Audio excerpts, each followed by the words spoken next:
जरूरी सूचना है आप सभी स्टूडेंट्स के लिए, स्टडी फॉर सिविल सर्विसेज का Android app Google play store में आ चुका है, उसको प्लीज तुरंत इंस्टॉल कर लीजिए।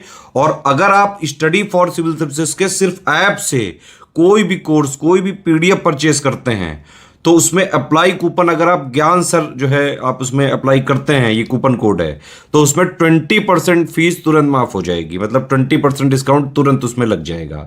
ज्ञान सर लिखना है, नॉर्मली ज्ञान सर स्मॉल लेटर में है सब कुछ, कोई स्पेस नहीं, कोई कॉलम नहीं, सिर्फ ज्ञान सर GYANSIR। इस तरह से अगर कूपन कोड लगाते हैं आप ऐप में बाई करने से पहले, जो अप्लाई कूपन वाले में आता है, तो 20% का डिस्काउंट तुरंत मिलेगा। वीडियो देखिए। नमस्कार दोस्तों, आज की इस कंपटीशन भरे दौर में लाखों युवा या तो एसडीएम पोस्ट की तैयारी कर रहे हैं या उन्होंने आंखों में सपना लिया है कि भविष्य में एसडीएम पोस्ट की तैयारी करेंगे और इसे प्राप्त करेंगे। तो इस वीडियो में हम समझेंगे एसडीएम की जॉब प्रोफाइल क्या होती है, इन्हें ट्रेनिंग कैसे दी जाती है, इनको वर्क और पावर कितना मिलता है, प्रमोशन क्या होता है और सबसे बड़ा जो की फैक्टर होता है लोगों को अट्रैक्ट करता है अपनी ओर, मिलने वाली सैलरी कितनी होती है। देखिए, आपका एम चाहे जो भी हो, आपने जो भी टारगेट सेट किया है, जो भी गोल सेट किया है, उसके बारे में आपको एक एक बिंदु पता होनी चाहिए कि भविष्य में अगर हम इस पोस्ट को प्राप्त करते हैं तो क्या चैलेंजेस हमारे सामने आएंगी, क्या सुविधाएं हमें मिलेंगी और कैसी पावर हमको देखने के लिए मिलेगी। तो चलिए समझते हैं आज एसडीएम के बारे में। 3 लेटर्स का जो पोस्ट दिखता है एसडीएम, ये इसका पूरा नाम होता है सब डिविजनल मजिस्ट्रेट। देखिए, एसडीएम का पद एडमिनिस्ट्रेटिव और जुडिशियल दोनों होता है, मतलब इन्हें प्रशासनिक और न्यायिक दोनों कार्य दिए जाते हैं। तो अब समझते हैं कि प्रशासनिक और न्यायिक काम में कौन कौन से शक्तियां इन्हें प्राप्त होती हैं। देखिए, एसडीएम को उप प्रभागी न्यायाधीश का नाम दिया जाता है, ये उप प्रभागी न्यायाधीश होते हैं। अब एसडीएम का चयन कैसे होता है, कौन से फॉर्म को फिल करके आप एसडीएम के पोस्ट को प्राप्त कर सकते हैं। तो दोस्तों देखिए, अलग अलग स्टेट से स्टेट पीसीएस एग्जाम होते हैं। जैसे अगर आप उत्तर प्रदेश से हैं तो आपको यूपी पीसीएस का एग्जाम देना पड़ेगा, अगर आप मध्य प्रदेश से हैं तो एमपीपीएससी का एग्जाम देना पड़ेगा, अगर आप बिहार से हैं तो बीपीएससी का एग्जाम देना पड़ेगा। अलग अलग स्टेट के अलग अलग स्टेट पीसीएस के एग्जाम होते हैं, जिन एग्जाम को क्रैक करके आप एसडीएम के रैंक को प्राप्त कर सकते हैं। अगर आप उत्तर प्रदेश से आप यूपीपीएससी का एग्जाम देंगे, यूपीपीएससी के एग्जाम में चयनित होने के बाद आपकी ट्रेनिंग जो होने वाली, ये ट्रेनिंग होगी UP academy of administrative and management Aliganj, ये लखनऊ में आपकी ट्रेनिंग चलेगी। ट्रेनिंग पूरा होने के बाद आपको प्रोबेशनरी ऑफिसर के तौर पर नियुक्ति दी जाएगी। प्रोबेशन पीरियड पूरा होने के बाद आप एसडीएम रैंक को प्राप्त करेंगे और जब आप एसडीएम बन जाएंगे तो आपको कौन कौन से काम करने होंगे और क्या क्या पावर मिलेंगे, तो चलिए समझते हैं। देखिए, इसमें आपको एडमिनिस्ट्रेटिव और लॉ एंड ऑर्डर, देखिए हमने पहले ही बताया कि ये एडमिनिस्ट्रेटिव एंड जुडिशरी दोनों प्रकार के पोस्ट होते हैं। तो इसमें सबसे पहला काम आपका होता है एडमिनिस्ट्रेटिव, मतलब जो प्रशासनिक कार्य, इसमें आपको लॉ एंड ऑर्डर को बैलेंस करना होता है। अब आप कहेंगे कि लॉ एंड ऑर्डर तो बैलेंस करना पुलिस का काम होता है, मतलब हर चीज़ पुलिस देखती है कि नियम कानून बना रहे। तो देखिए, जो पुलिस देखती है ना, इसमें वो एसडीएम के ऑर्डर या फिर डीएम के ऑर्डर के आदेश पर ही ये काम करते हैं।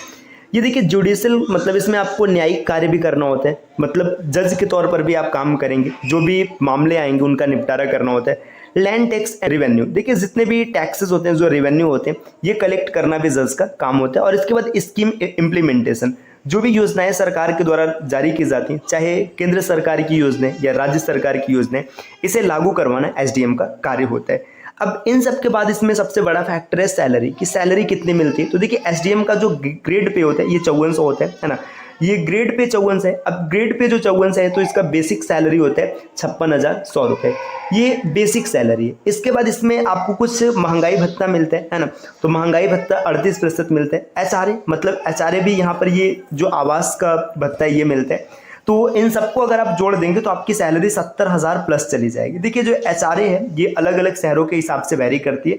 अगर आप सरकारी आवास लेते हैं तो आपको एचआरए नहीं मिलेगा। फिर भी अगर आप 56,000 इसको और इसका 38% लेंगे तो आपकी सैलरी 70,000 के अप्रॉक्स पहुंच जाएगी। तो भाई इन हैंड सैलरी काफ़ी खतरनाक सैलरी 70,000 है ना, और सैलरी से बड़ा यहाँ पे आपको पावर मिलेगा। देखिए, अब इसमें और कौन कौन सी सुविधाएं मिलेंगी, जो और सुविधाएं, इसमें आपको गाड़ी मिलेगी, सरकारी गाड़ी। अभी देखिए, सरकारी गाड़ी की बात करें, अलग अलग शहरों के हिसाब से अलग अलग मिलती है।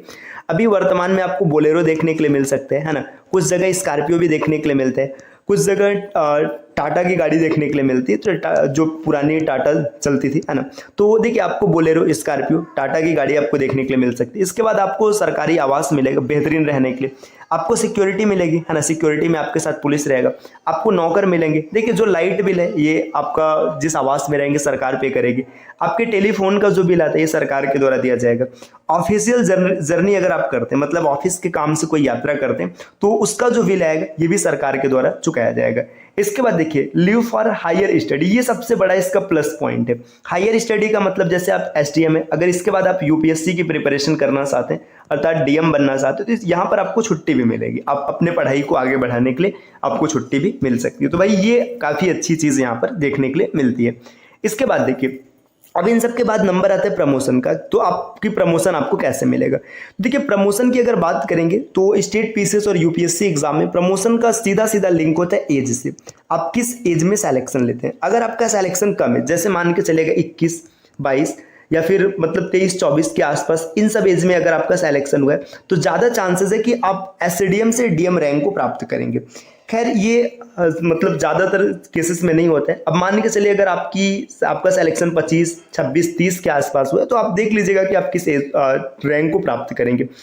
एसडीएम के तौर पर 4 से 5 साल तक ड्यूटी करने के बाद आप एडीएम को प्राप्त करेंगे, एडीएम रैंक आपको मिलेगा, एडिशनल डिस्ट्रिक्ट मजिस्ट्रेट। ये भी काफ़ी तगड़ा पद होता है, इसमें भी सैलरी पावर काफ़ी ज़्यादा होता है, मतलब आप सीधा सीधा डीएम के संपर्क में आ जाएंगे, मतलब डायरेक्ट आपका डीएम से लिंक हो जाएगा। ऐसे एसडीएम का भी होता है लेकिन एक रैंक आगे की पोस्ट है। एडीएम के पोस्ट पर आप 6 से 7 साल तक अगर जॉब करते हैं, 6 से 7 साल तक जॉब करने के बाद आप सीडीओ, है ना, चीफ डेवलपमेंट ऑफिसर की रैंक पर सेलेक्ट हो जाएंगे।